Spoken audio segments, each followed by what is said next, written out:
Hello and welcome back to Let's Play Phantasy Star 4.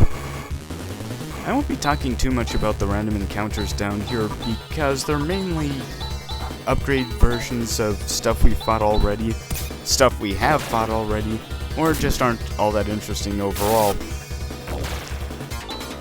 We're finally infiltrating Nervous, and you may have noticed that I did not actually talk that much about a particular scene in the last video. That's because I generally have the philosophy is that your commentary can't add anything to a scene. It's best to just shut your trap. This won't prevent me from talking about, after the fact though. Aside from agreeing from a bunch of the other things people have already said in the thread, like how well it was handled, how story took into account the abilities of the characters in the game.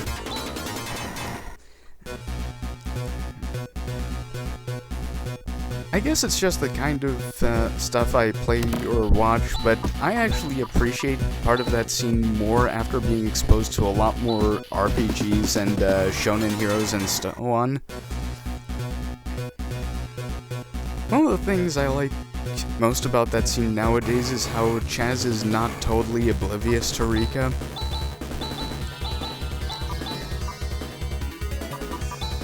Basically, he's not so self-absorbed as to think his pain is the only important part of the whole thing.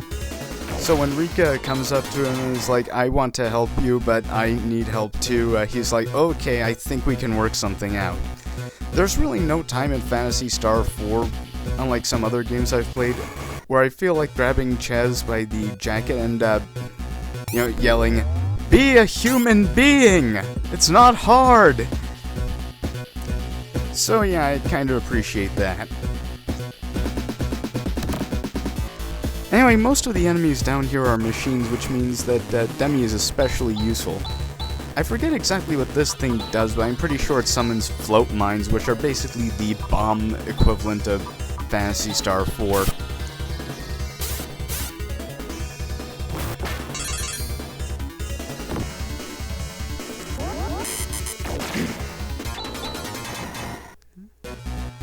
I think I may have gone into this just a tad over-leveled, but I prefer to only have to do these videos in just one take. Get this thing away. This is the regular enemy version of Juza I was talking about before. It uses Force Flash 2, and its version is actually more powerful than Juza's and can really sap your resources on your way to the end of this dungeon.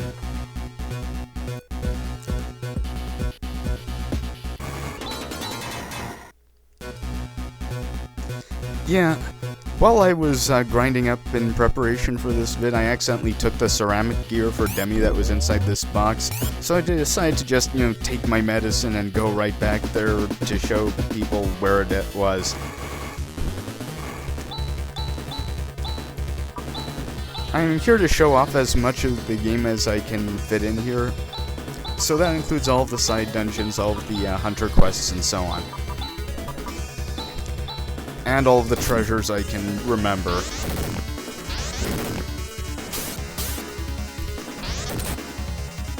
Even though I try to show off as much as possible, I'm only really going off of this with the prior knowledge I have from playing the games all the time. I'm not looking up any FAQs or anything for the purpose of this playthrough.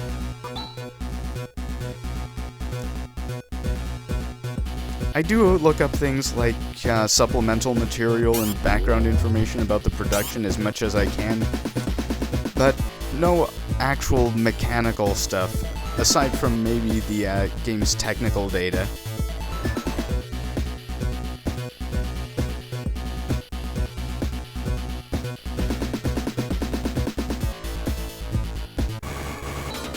In case, like some of the other stuff I've gone through, Nervous is actually shorter than I remember, but the next major dungeon is going to be a fair bit long.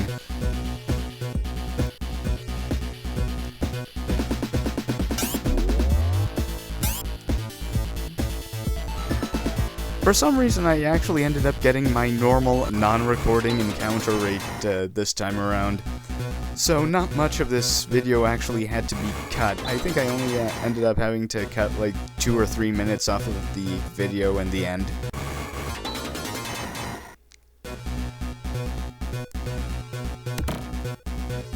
Ah, space combat armor.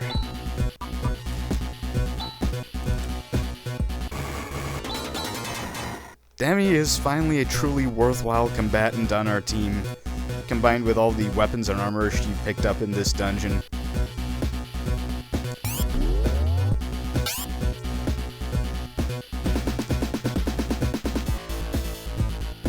Another thing I like about this scene in the previous video is that, unlike a number of other character deaths in JRPGs, this one affects a fair portion of the party and not just the main character.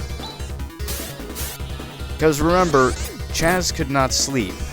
Rune did not even try. Ah.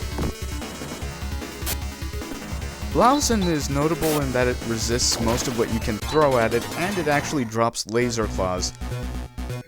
It's the only place you can get a second laser claw for Rika. You can't find another one in a chest, and you can't buy sci-fi weapons. Yeah, I end up doing some more inventory cleaning in this video.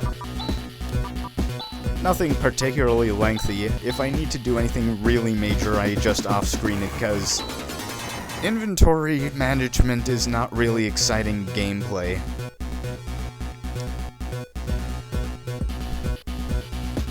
When you do a game like this, you just can't leave in every single whole picosecond of what you're doing.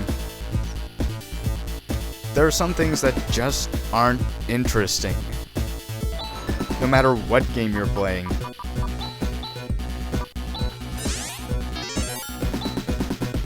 Anyway, if I'm spanning monomates, that's because we're at the boss.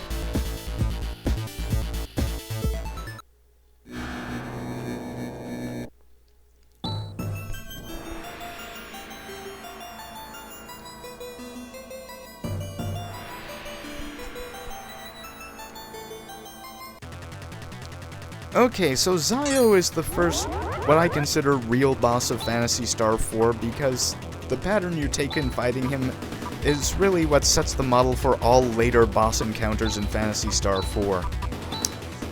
It's where buffs really start to become absolutely essential.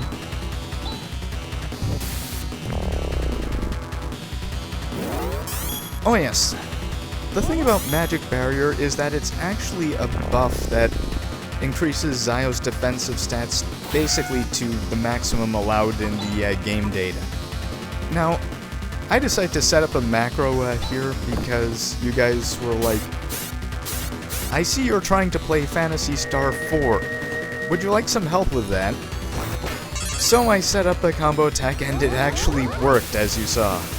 That's the first time I ever actually used Silent Wave in all of the time I've been playing Phantasy Star 4. So, Zio's thing is that he has 2 all attacks and 2 single attacks which are highly damaging. While the all attacks don't seem to be hugely damaging just taken on their own, the thing is you absolutely have to keep your healing up and on the ball, because his normal attack and Black Wave can easily do 100 damage or more.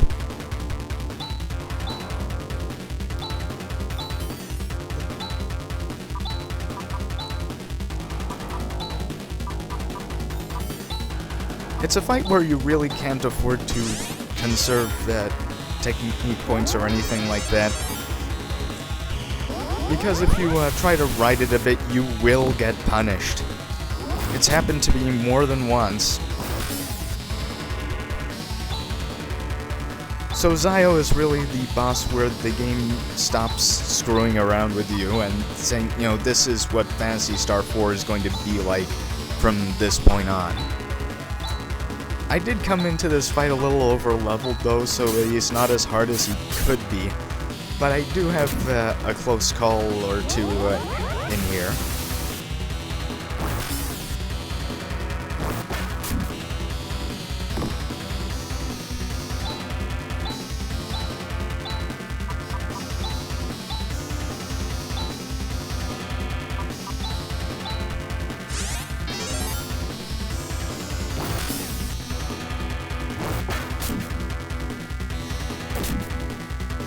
Rika is the... Oh, yeah. That's the first time I've ever seen that attack not crit, because if it does crit, it'll generally do like 110 damage. In earlier playthroughs of this game, that thing has one-shotted Rune and really put the hurt on pretty much everyone else in the party.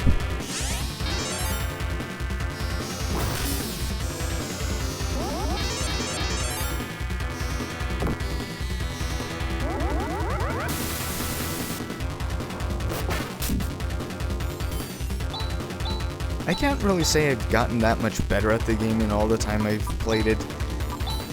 I've just, come to terms with the fact that grinding is easy at some points and I can make bosses a little less difficult on... Yeah, that's what I'm worried about if I don't heal properly. And that's boss.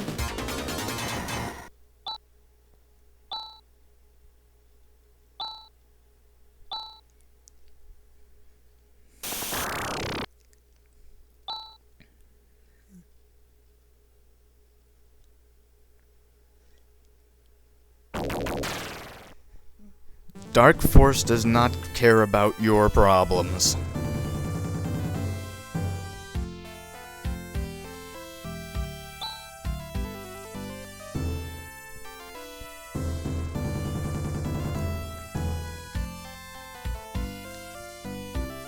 Leaving the party so soon? That's too bad.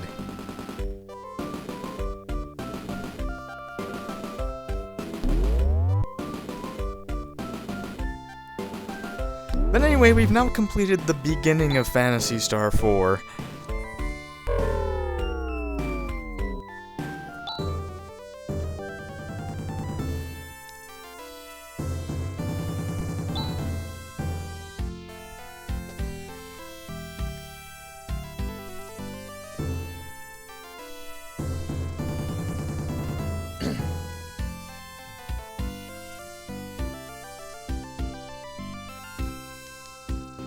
So this means that great Phantasy Star staple, space travel.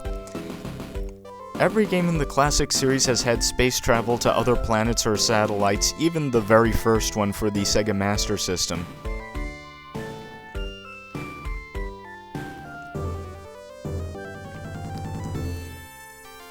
Phantasy Star 1 was generally praised,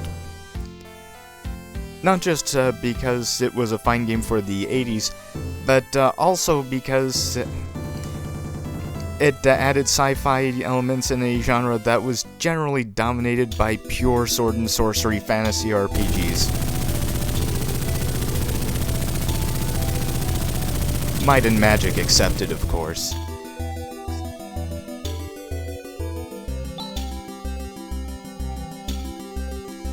Yeah, space is just a bit too far afield for Grizz.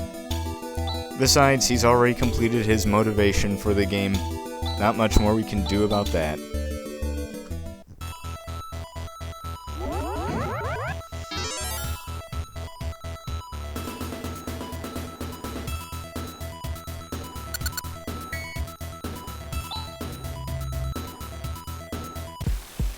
And off we go. So, what's your favorite thing about space? Mine is space.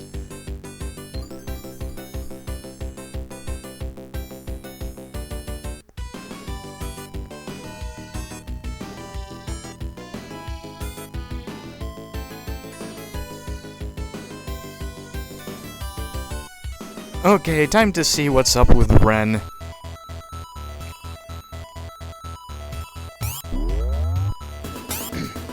However, there's a big ol' stack of treasures in here. Another plasma claw. Let's see here.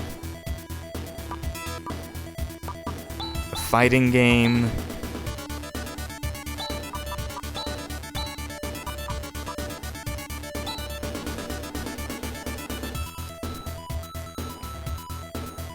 Don't worry, there'll be more plot in a moment. Phantasy Star 4 never really puts you in long stretches where you don't have access to the main story events or whatever. Though if you've been watching these videos, you probably know that right now.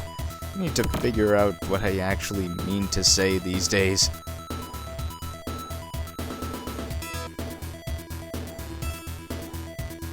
And here we have Ren.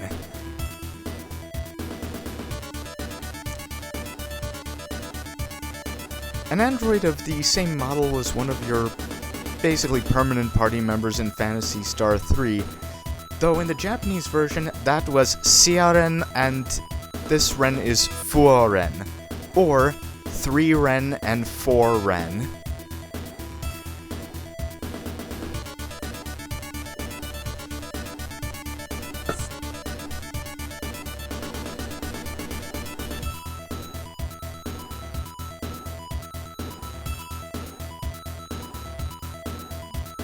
I kind of like the investigative/mystery nature of Phantasy Stars 2 through 4, because it keeps them from having to use the can't win for losing strategy that Square had to fall back on in order to make sure its stories got to point A from point A to point B intact.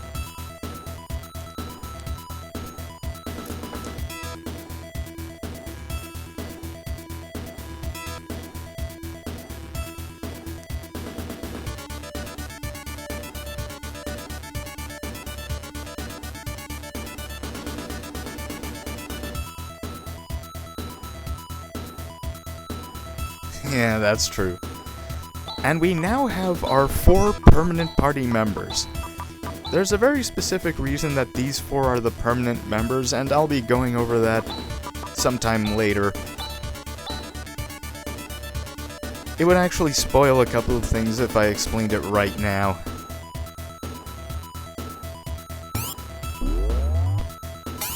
I do try to keep in mind that not everybody watching this is totally familiar with the classic Phantasy Star series.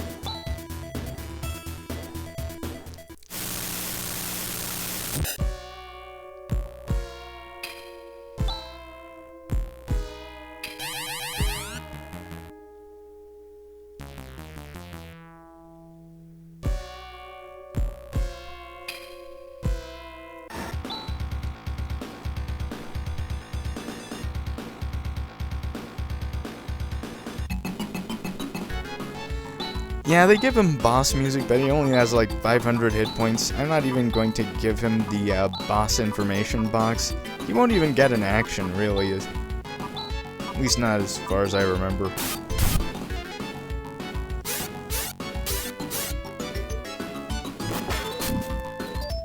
Oh yeah, he's done. Yeah, the thing about Ren is that, well, Demi was tough, Ren is built for war and is an extremely powerful attacker.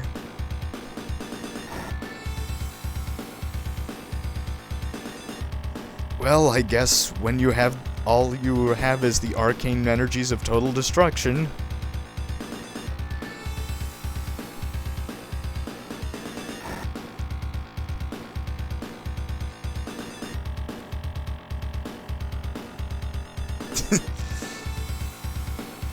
I was going to say something there, but I'm just gonna let Rika have her fun.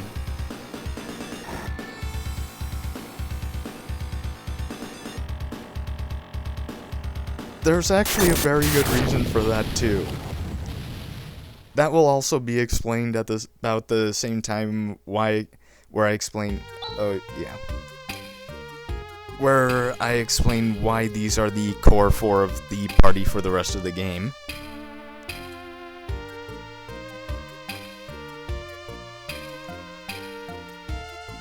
That song was wrong. Apparently they can take the sky from me.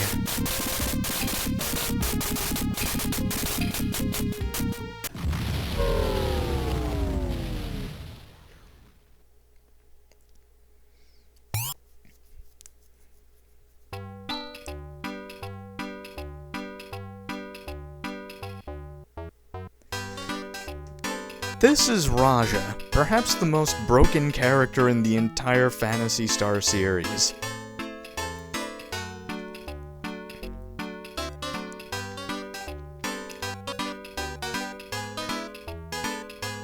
Man, it's beginning to sound like the Curse of Fatal Death. I'll explain later.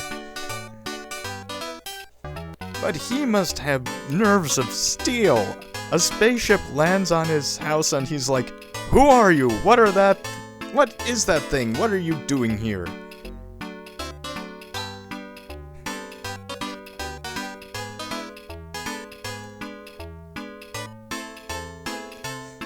I'll forgive Rika for this because C did not exactly seem like the person who educated Rika about jokes and humor. And Raja isn't that old. He's 85, but Desilicians live to be about 150.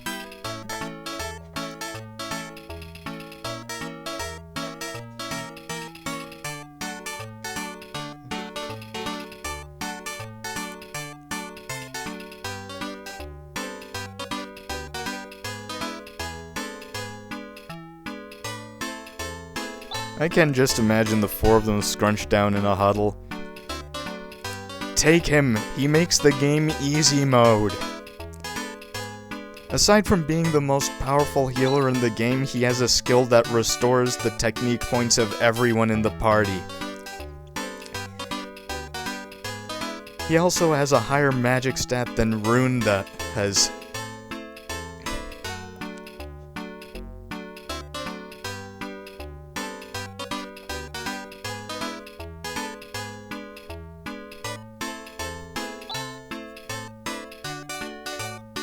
However, he's a dedicated caster, so he is a little bit squishy.